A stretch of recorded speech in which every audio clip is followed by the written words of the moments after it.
Hi, Captain Steve for BoatTEST.com, and in this video, I'm going to do a performance evaluation on a brand new boat from Beneteau, the Monte Carlo 52.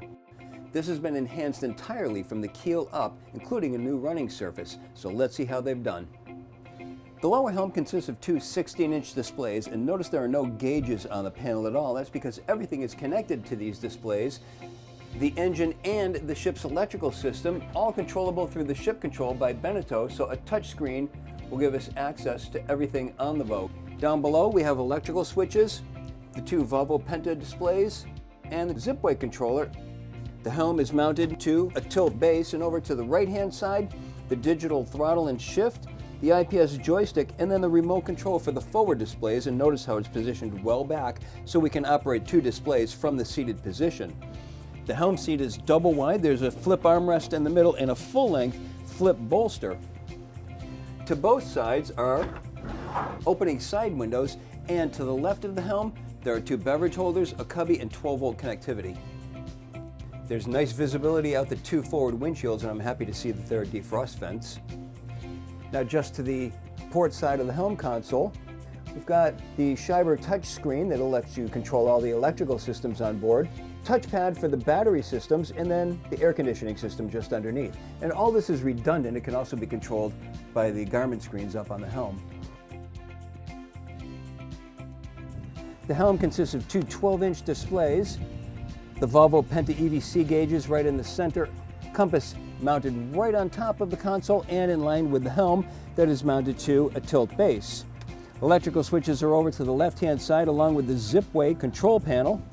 To the right-hand side, bow thruster, IPS joystick, and the digital throttles. I like that there's a closed-circuit camera system because we really don't have a good sightline to the stern from this flying bridge helm. However, there is another control operating station in the cockpit. The captain gets a single bucket seat that swivels and slides. It includes raised armrests and a single flip-up bolster. Additionally, there's a cockpit station that includes the IPS joystick, thruster controls, engine start-stops, aft platform controls, and electrical switches for the cockpit awning, lights, and cord reels. To the stairs leading to the swim platform, there are two shore cords, 50 amps each, and they're both on Glendenning electric cord reels. The engine room is accessed from a hatch in the aft deck, and roominess is certainly the key phrase here. The focal point being, of course, the twin Volvo Penta D6 IPS 650 engines. Looking around the engine room to the port hand side is the black water tank. Just above that is the isolation transformer, turning the 240 volt into 110. Forward are the two fuel tanks, and in between the two, the 11.5 kW generator. Over to the starboard side, the two units that occupy the chiller system, and just below, the battery system. I can't help but notice how everything is so easily accessed. All of the pumps, all of the filters, the checkpoints are right in the middle of the two engines. And I also can't help but notice how clean the wire runs are and how everything is double clamped appropriately. To both sides of the cockpit there are three 9-inch steps leading up to the side decks. It's a symmetrical layout, so they're both the same 16-inch width average on both sides. Rails top out at 28 inches, and there's another rail leading along the side of the cabin, making a safe transition forward.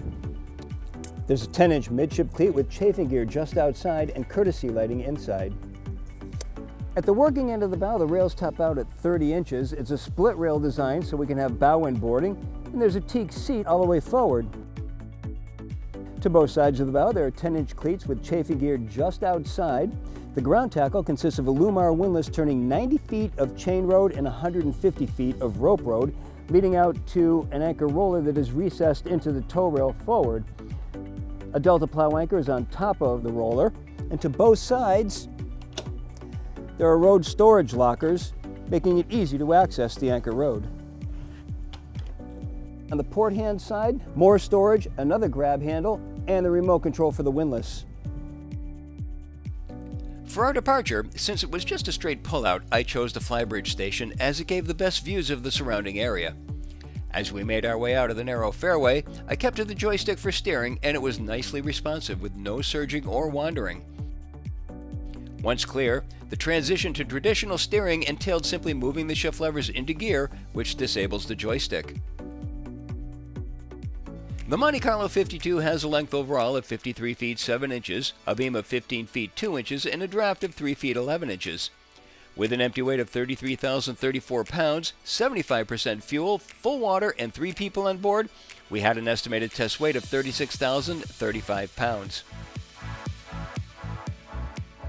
With a pair of 480 horsepower IPS 650s run up to 3,600 RPM, we reached our top speed of 26 knots.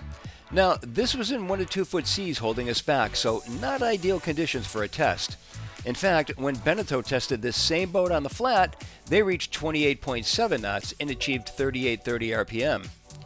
That said, when we throttled back to 2800 RPM, we measured a best economic cruise of 16.4 knots. It was at that speed that the 24.4 gallon per hour fuel burn translated into 0.7 nautical miles per gallon and a range of 209 nautical miles.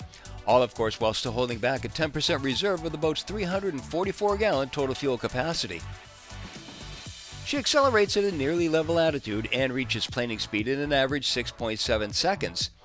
Keeping the throttles pinned, we'll see her passing 20 miles per hour in 16.5 seconds.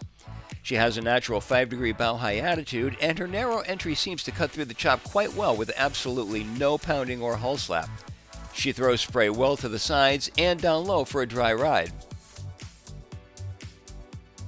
As we came back to the marina, I went back down to the joystick for maneuvering down the fairway. In front of the dock, I went down to the cockpit station, rotated stern to, and headed in. It's here where I really put the joystick through its paces, and to no one's surprise, it was dialed in perfectly, allowing exacting precision, even with a crosswind and cross current. It's just an easy and forgiving boat to operate in close quarters. Well, in my opinion, the enhanced running surface certainly made this a comfortable yacht offshore.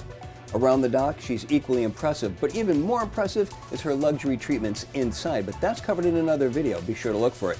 For now, this is my full performance evaluation of the Monte Carlo 52 from Beneteau. For BoatTEST.com, I'm Captain Steve. We'll see you on the water.